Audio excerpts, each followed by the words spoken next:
Hello and welcome to our love-themed episode of On the Sofa for 2023. This year we are taking you on a trip to the world-famous Gretna Green, the home of runaway weddings. I have loved exploring the fascinating town filled with so much rich history. Stay tuned as we discover everything there is to know about Gretna Green's weddings. Let's start with a bit of background. Gretna Green is a small town in Dumfries and Galloway in Scotland. While only being small, it has had a great impact on history, and in 1753 England introduced the Marriages Act. This law prohibited any irregular marriages, meaning anyone under the age of 21 was not allowed to wed and any weddings had to be in a church. The act did not apply to Scotland, so couples would travel over the border to Gretna Green and other border-lying towns to get married to the one they loved. At the time, it was legal for girls to marry at the age of 12 and boys at the age of 14 in Scotland. Gretna Green is the most popular runaway town because it was the main route from Edinburgh to London, making it very accessible via carriage. While back in the day, couples could just turn up and get married at Gretna Green, it is a very different story now. You have to apply for a marriage licence and allow up to 29 days for that paperwork to clear. Definitely not as in the moment as it used to be. In fact, the wedding business industry is an ever-growing business, with reports suggesting that over £14.7 billion is spent on weddings every year in the UK. The average price of a wedding in the UK in 2021 was £17,300. Whereas in 1754, a runaway marriage would be twopence for travel, a small fee for the blacksmiths, and many couples wore clothes they already have, saving them money to start their new lives together. Couples would marry at the local blacksmiths, who named themselves the anvil priests. At the time, a legally binding ceremony was a simple event where two hopefuls would declare their love for each other in front of at least two witnesses. This took place over the famous marriage anvil. An anvil is a large metal block upon which a blacksmith would create their work. It is uniquely shaped and long-lasting, hopefully like the marriages performed over it. The original anvil is still at the blacksmiths in Gretna Green, and it is thought by simply touching the anvil it would bring you good fortune in love. To secure the marriage, the anvil priest would bang a hammer on the marriage anvil, and ringing would echo out throughout the town, alerting the townsfolk another lucky couple had got married. When couples would travel to Gretna Green, they sought out the blacksmiths who would marry them. Originally, a blacksmith was normally their first trade, while wedding business was an extra income on the side. This quickly changed when the demand heightened and the blacksmith could earn more by being a new self-styled priest. The first self-declared anvil priest was Joseph Paisley, born in about 1730.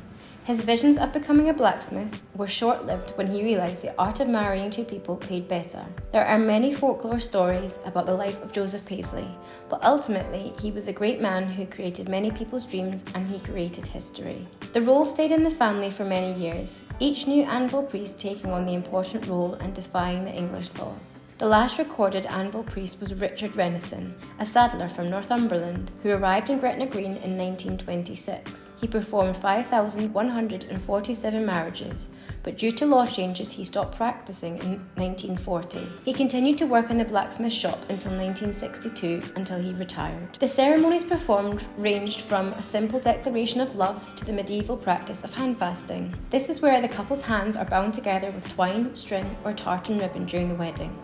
This practice signified that the newlyweds bonding themselves to each other and the important image of tying the knot. This beautiful tradition is seen in modern times, and we are lucky enough to be sent pictures of our customers who have purchased their tartan ribbon from us. A part of this tradition that can be adopted is that the bride and the groom use their family tartan and tie those together, uniting both families.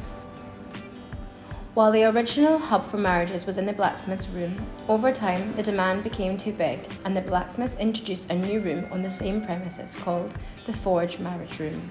And of course, in true historic fashion, there is also an anvil in this room too. Gretna Hall Hotel also became a venue for marriages. While the hotel was built in 1710, it was a private home for the Gretna estate. It only became a wedding venue in the late 18th century. It hosted many wealthy runaways, lords, earls, and even those from the royal bloodline. Gretna Hotel is still available to book for weddings and caters to all styles and size of weddings. A fascinating part of Gretna Green marriage stories is the marriage registers. These have been transcribed and are easily accessed online. One very notable marriage at Gretna Green was that of Edward Gibbon Wakefield to the young heiress Ellen Turner. This marriage is otherwise known as the Shringley Abduction. Ellen Turner, who was 15, was the only daughter of William Turner. He was the owner of calico printing and spinning mills and a very wealthy man of society. Edward devised a plan to kidnap Ellen from her boarding school along with his brother and his servant. They managed to convince the school to let Ellen come with them. Once Ellen was in his capture, he told her her father was in debt and the only way to save him was to marry Edward. They travelled to Gretna Green where they were married over the anvil. Wakefield then managed to convince her to travel to France with him too. After Ellen's father alerted authorities, Wakefield was tracked down and their marriage was annulled by Parliament. Wakefield and his brother were convicted of a misdemeanour and both sentenced to 3 years at Newgate Prison. Ellen went on to remarry a very wealthy neighbour at the age of 17, but unfortunately passed away at 19 during childbirth. There are many famous and scandalous marriages that have occurred at Gretna Green. However, many laws were introduced to try and stop the practice at Gretna Green. In 1856, Lord Brougham introduced a law that established the cooling off period. This meant that one person from the couple had to reside in the parish they wished to be married in for at least 21 days. While this did slow marriages at Gretna Green down, many locals were sympathetic and allowed people to stay till the cooling off period was over. It is speculated that some hopefuls stayed in farmers' barns just so they could marry their loved ones. Unfortunately, the many years of scandal and questionable morals that the church disapproved of took their toll, and in 1940 an act was passed that banned the marriages by declaration, including handfasting. Couples could still marry at Gretna Green, likely at the church or registry office, as the intimate services over the anvil at the blacksmiths were no longer allowed by law. In 1996, Gretna Green tartan was designed and is on the Scottish Register of Tartans. The tartan is predominantly green with blue and a fine red stripe through it. Another variation of the Gretna tartan is Gretna Gold, recorded on the Scottish Register of Tartans in 2003. Gretna Gold is surprisingly a bright purple tartan with a gold overcheck. Both of these tartans are available on our website and items can be custom made using these tartans at your request, or purchase the fabric to create your own designs. You don't fancy getting married anytime soon? Gretna Green is a beautiful, romantic place to visit, even without the intention of marriage. On the grounds of the famous blacksmiths, there is a love lock wall. This is a wall where loved ones can personalise a padlock with initials or dates and attach it to the wall. This tradition is to represent the unbreakable bond between a couple. There are many approved locations all over the world where you can attach your locks. Famously in Paris, along the bridges of the River Seine, many couples then get their photo taken with their lock. The design is the word love on the front of a newly built wall. There is caging over the wall to provide ample space for the locks to go. Another magically romantic place to visit within Gretna Green is the famous courtship maze. It is shaped like two interlocking wedding bands, a symbol of marriage and unity. There are 2 entrances to the maze, and it is suggested that if you are a couple, you both start at different entrances to symbolise the start of life when you didn't have your partner. Through twists and turns, there are sneaky wee moments where your paths may cross, and you might even steal a kiss, but you will eventually come together at the romantic bridge. If you visit as a family, it can be a maze of self-discovery and even open up competition to who can complete it first. It is a very beautiful idea that will create many memorable moments for all. There are many walks in and around Gretna Green. One walk that piques my interest is the walk to discover the Lochmaben stone. The stone originally formed part of the larger Neolithic stone circle. While smaller stones do remain, the main attraction is the 7-foot-tall Lochmaben stone, weighing approximately 10 tons. To walk to the stone from Gretna Green is just over 30 minutes. After taking in the views and snapping some pictures, it is only a small walk to discover the River Sark. The River Sark is the river that splits the border of Scotland and England. It historically is the place where the Scots defeated the English during the Battle of Sark in 1448. Another historic location that is worth a visit is Gretna Green's old parish church. The current building has to be restored, but parts of the church date back to the 17th century, thought to have been built on top of the ruins of its medieval predecessor, dating back to around 1170. Inside the church there is a plethora of historic memorabilia, many made out of pewter. While almost fully intact, there are suggestions that these trinkets were victims of a fire within the church many years ago. Another interesting find is a stone that is carved like a cat, with large eyes, round ears and what looks like a mouth. Along with fragments of the medieval window mouldings, there is no doubt that this church and the church that stood before this one played an important role in the local history. If food and drink is more up your street, then get ready for the ultimate food hall and gift shop. The food hall has been a staple of Gretna Green since 1754, although over time it has developed and is now a bright, gorgeous little shop. It is full of fantastic Scottish produce, from the traditional beers and ales to those fruity jams. The food hall has it all. It has boasted about its wide range of choice of little businesses' products.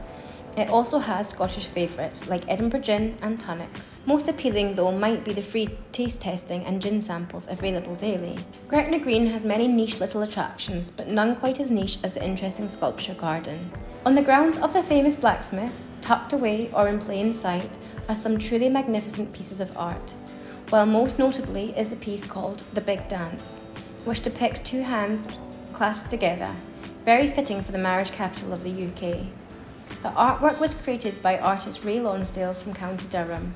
It is crafted from weathered steel, the same material from the famous Angel of the North is made from. There are many other little sculptures hidden in the greenery for you to admire while having a walk around the blacksmiths. While Gretna Green is mainly known for the runaway marriages, it has become a hotspot for lovers. Its history isn't all bright and hopeful. In 1915, a disaster struck the small town and neighbouring villages and rippled across the country. A train carrying soldiers from the 7th Leith Battalion collided with a stationary train which had been parked to allow an express train to pass. Due to the impact, the troop train overturned, falling into the opposite train line, and a few moments later, the Glasgow-bound express train collided into the overturned train, causing them to burst into flames and causing a small explosion. This explosion affected 2 other trains nearby, causing even more damage and fatalities. Overall, 5 trains were involved in this disaster. 230 people lost their life, most being soldiers from the 7th Leith Battalion. The town of Leith were in mourning. Losing so many young men from the same community was a tragic time. There is now a memorial Celtic cross in the Rosebank Cemetery of Gretna, where the names of the soldiers and other victims of this awful accident are too. The little town of Gretna Green is one to put on your bucket list and make sure you visit, even if you aren't planning on getting married. It really is a romantic town with history that shows true Scottish willpower, determination and community. It lies in a beautiful part of the country that once, many hundreds of years ago, was a picture of battle that was transformed into the love capital of Scotland. With tartans to commemorate its beautiful historic town, there is no question that it's a Scottish town proud of its roots and history.